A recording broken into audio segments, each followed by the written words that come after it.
Duluth Teal Gala is coming up next month, but new this year are kickoff events to create more awareness. The Minnesota Ovarian Cancer Alliance, better known as MOCA, is hosting its 11th annual Light Duluth Teal Gala at the DECC at the end of September.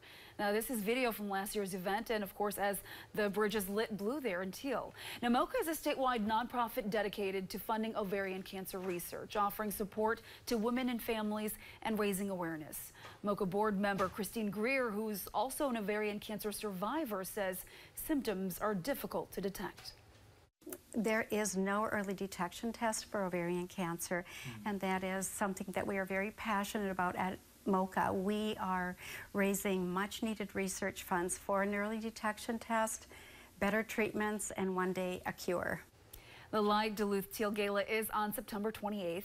Before that, Ben Paddle is hosting an event from 12 to 2 on September 1st, raising money for MOCA.